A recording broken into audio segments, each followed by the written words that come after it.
प्रधानमंत्री नरेंद्र मोदी ने हिमाचल प्रदेश के ऊना से चौथी वंदे भारत एक्सप्रेस ट्रेन को हरी झंडी दिखाई और चंबा में 800 करोड़ रुपए की जल विद्युत परियोजनाओं का शिलान्यास भी किया। साथ ही 48 मेगावाट की चांजू 3 पन बिजली परियोजना और 30.5 मेगावाट की देवथल चांजू जल विद्युत परियोजना की आधारशिला रखी। इस दौरान उन्होंने कहा कि पहले की सरकारों ने देवभूमि की जनता की आंखों में सिर्फ धूल झोंकी, रत्ती भर भी काम नहीं किया। कर्नाटक में शिक्षण संस्थानों में हिजाब बैन के खिलाफ दायर याचिकाओं पर अब सुप्रीम कोर्ट की बड़ी बेंच सुनवाई करेगी। बेंच में शामिल दोनों जजों की राय अलग अलग है। जहां जस्टिस हेमंत गुप्ता ने हिजाब बैन को सही ठहराया है, वहीं जस्टिस सुधांशु धूलिया ने कर्नाटक हाई कोर्ट के बैन जारी रखने के आदेश को रद्द कर दिया। ऐसे में अब इस मामले को बड़ी बेंच में भेजा गया है। बता दें, कर्नाटक में हिजाब विवाद जनवरी की शुरुआत में उडुपी के ही एक सरकारी कॉलेज से शुरू हुआ था, जहां मुस्लिम लड़कियों को हिजाब पहनकर आने से रोका गया था। स्कूल प्रबंधन ने इसे ड्रेस कोड के खिलाफ बताया था। संयुक्त राष्ट्र महासभा में कश्मीर मुद्दा उठाने पर भारत ने पाकिस्तान को जमकर लताड़ लगाई है। यूएन में भारत की स्थायी प्रतिनिधि रुचिरा कंबोज ने कड़े शब्दों में कहा, हमने देखा है आश्चर्यजनक रूप से एक बार फिर एक प्रतिनिधिमंडल द्वारा इस मंच का दुरुपयोग करने और मेरे देश के खिलाफ बेकार और व्यर्थ टिप्पणी करने का प्रयास किया गया है। उन्होंने कहा कि जम्मू कश्मीर पूरा क्षेत्र भारत का है और हमेशा भारत का अभिन्न अंग रहेगा। हम पाकिस्तान से सीमा पार आतंकवाद को रोकने का आह्वान करते हैं, जिसमें हमारे नागरिक अपने जीवन और स्वतंत्रता के अधिकार का लाभ ले सके। केंद्रीय गृह मंत्री अमित शाह ने गुरुवार को गुजरात के अहमदाबाद जिले के जंजारका में सवैया नाथ समाधि स्थान मंदिर में पूजा अर्चना की और बीजेपी की गौरव यात्रा को हरी झंडी दिखाकर रवाना किया। बता दें कि बीजेपी ने 9 दिनों की कुल 5 गौरव यात्राओं की योजना बनाई है। अभियान के तहत पार्टी लगभग 144 विधानसभा क्षेत्रों में प्रचार करेगी। पश्चिम बंगाल में चुनाव बाद हिंसा को लेकर मानवाधिकार आयोग की रिपोर्ट का जिक्र करते हुए धनखड़ ने ममता बनर्जी पर तंज कसा है। उपराष्ट्रपति जगदीप धनखड़ ने आयोग के सालाना कार्यक्रम को संबोधित करते हुए कहा कि पश्चिम बंगाल में चुनाव बाद हिंसा को लेकर मानवाधिकार आयोग की रिपोर्ट से यह पता चला है कि राज्य में कानून का शासन नहीं है, बल्कि शासक का कानून है। मनी लॉन्ड्रिंग मामले में पत्रकार राणा अयूब की मुश्किलें बढ़ती नजर आ रही है। प्रवर्तन निदेशालय यानी ईडी ने पत्रकार राणा अयूब के खिलाफ गाजियाबाद की एक विशेष अदालत ने धन शोधन निवारण अधिनियम के तहत चार्जशीट दायर की है। पत्रकार राणा अयूब पर आरोप है कि उन्होंने चैरिटी के नाम पर आम जनता से 2.69 करोड़ रुपए की भारी भरकम रकम जुटाई और उस पैसे का निजी काम के लिए इस्तेमाल किया। दंगाइयों और प्रदर्शनकारियों को खदेड़ने के लिए बीएसएफ का टीयर स्मोक ड्रोन लॉन्च हो गया है। अब देश भर की पुलिस इसका उपयोग कर सकेगी। इसके लिए bureau of police research and development की टीम यानी बीपीआरडी टेकनपुर अकेडमी स्थित टीयर स्मोक यूनिट ने इस नए उत्पाद के बारे में रिपोर्ट ली है। अब बीपीआरडी की टीम केंद्रीय गृह मंत्रालय को रिपोर्ट देगी, जिसके बाद मंत्रालय की ओर से गाइडलाइन जारी की जाएगी। संयुक्त राष्ट्र महासभा ने बुधवार को 4 यूक्रेनी क्षेत्रों में रूसी कब्जे की निंदा करते हुए एक प्रस्ताव पारित किया। इस प्रस्ताव के पक्ष में 143 सदस्यों ने मतदान किया, जबकि 5 ने विरोध में वोट दिया। वहीं भारत सहित 35 देशों ने मतदान में भाग नहीं लिया।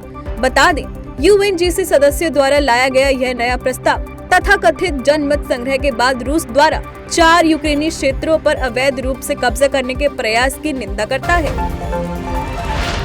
नेशनल ग्रीन ट्रिब्यूनल यानी एनजीटी ने दिल्ली के 3 लैंडफिल साइट से कूड़ा न उठा पाने पर दिल्ली सरकार पर 900 करोड़ रुपए का जुर्माना लगाया है। न्यायमूर्ति आदर्श कुमार गोयल की अध्यक्षता वाली पीठ ने बुधवार को कहा कि गाजीपुर, भलसवा और ओखला में 3 डंप साइट पर लगभग 80% कचरे का निस्तारण नहीं किया गया था। साथ ही एनजीटी ने कहा कि यह नागरिकों के अधिकार का उल्लंघन है। पीठ ने कहा कि स्वास्थ्य की रक्षा न कर पाने के लिए दिल्ली सरकार के स्वास्थ्य विभाग और दिल्ली नगर निगम दोनों जिम्मेदार हैं। उत्तर प्रदेश में मदरसों के सर्वे का काम तेजी से किया जा रहा है। जिला अल्पसंख्यक कल्याण अधिकारी और एसडीएम मिलकर सर्वे कर रहे हैं। वहीं मदरसों के सर्वे पर उप मुख्यमंत्री ब्रजेश पाठक का बयान सामने आया है। उन्होंने कहा कि ऐसी बहुत सी शिकायतें मिल रही हैं, जहां पर कुछ मदरसों में देश विरोधी काम हो रहे हैं, जिन पर कड़ी कार्रवाई की जाएगी। बता दें कि सरकार की ओर से मदरसों को नोटिस जारी कर 15 अक्टूबर तक जिलाधिकारी को अपनी रिपोर्ट सबमिट करने को कहा गया है। वहीं 30 अक्टूबर तक सभी जिलाधिकारी अल्पसंख्यक कल्याण विभाग को अपनी रिपोर्ट सौंपेंगे। दिल्ली से सटे गुरुग्राम प्रशासन ने जिला में पराली जलाने पर रोक लगाने के लिए बड़ा कदम उठाया है। गुरुग्राम प्रशासन ने कहा कि पराली जलाने के नियम का उल्लंघन करने वाले किसानों पर 2500 रुपए प्रति एकड़ का जुर्माना लगाया जाएगा। इसे लेकर गुरुग्राम डीसी निशांत यादव ने कहा कि ग्राम स्तरीय सतर्कता दल इस पर नजर रखेंगे और गांव में जलाने वाली पराली की घटना की रिपोर्ट करेंगे।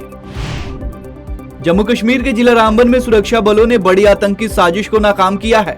पुलिस के अनुसार कुछ लोगों की संदिग्ध गतिविधि की सूचना मिलने के बाद गुलुप मंडल के संलग्न के जंगलों में सर्च ऑपरेशन चलाया गया, जिस दौरान सुरक्षा बलों को एक संदिग्ध बैग में 3 IED यानी विस्फोटक यंत्र बरामद हुए हैं। इसके बाद बम निरोधक दस्ते को मौके पर बुलाया गया। अधिकारियों का कहना है कि संदिग्ध आतंकवादी जिले में हमले की फिराक में थे।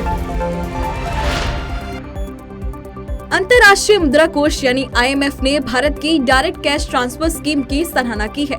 भारत की इस योजना को IMF ने लॉजिस्टिकल मार्वल बताते हुए कहा कि इतने बड़े देश में इस तरह की योजना को सफलतापूर्वक लागू करना बड़ी बात है। IMF के वित्तीय मामले के विभाग के उप निदेशक पाओलो मोरो ने कहा कि कम आय वर्ग के करोड़ों लोगों तक सरकारी योजनाओं का लाभ सीधे पहुंचाना तकनीकी का शानदार उपयोग है। भारत में सेमीकंडक्टर चिप की आपूर्ति को लेकर अमेरिका और भारत हाथ मिलाने जा रहे हैं। अमेरिका इस क्षेत्र में क्षमता निर्माण में भारत की सहायता करेगा। अमेरिका और भारत के बीच इस मामले को लेकर उच्च स्तरीय पर बातचीत हो चुकी है। भारत सेमीकंडक्टर का घरेलू स्तर पर उत्पादन कर वैश्विक बाजार की चाबी बनना चाहता है। इस क्षेत्र में उत्पादन शुरू करने के लिए भारत ने $25 बिलियन का निवेश आकर्षित करने की योजना बनाई है। Sylhet international cricket stadium Bangladesh में भारत की बेटियों का दमदार प्रदर्शन लगातार जारी है। एशिया कप 2022 के फाइनल मैच में टीम पहुंच गई है। भारत ने सेमीफाइनल मैच में थाईलैंड के सामने 20 ओवर में 149 रन का लक्ष्य रखा, लेकिन भारत की धुरंधर गेंदबाजी के आगे थाईलैंड की टीम 74 रन पर पवेलियन वापस लौट गई। इस मैच में सबसे ज्यादा 3 विकेट दीप्ति शर्मा ने चटकाए। भारत का क्रिकेट जगत एक नया इतिहास लिखने जा रहा है। महिला भारतीय प्रीमियर लीग यानी विमेन IPL का पहला आयोजन 2023 में किया जाएगा। इस प्रतियोगिता में 5 टीम खेलेंगी। प्रतियोगिता में 20 मैच होंगे और 2 स्थानों पर खेले जाएंगे। यह सीजन महिलाओं के T20 वर्ल्ड कप के बाद और पुरुष IPL 2023 से पहले खेला जाएगा। रिभुदास गुप्ता निर्देशित कोड नेम तिरंगा फिल्म कल से सिनेमाघरों में रिलीज हो जाएगी। देशभक्ति की कहानी पर आधारित फिल्म एक जासूस की कहानी है। परिणीति चोपड़ा इसमें एक रॉ एजेंट की भूमिका निभा रही है, जो अपने देश को बचाने के लिए एक सीक्रेट मिशन कोड नेम तिरंगा पर है। फिल्म में खालिद उमर नाम के आतंकवादी को ढूंढने के लिए भारतीय खुफिया एजेंसी अपनी बेस्ट एजेंट दुर्गा सिंह को टर्की भेजती है। फिल्म में देश के प्रति कर्तव्य की भावनाएं देखने को मिलेंगी।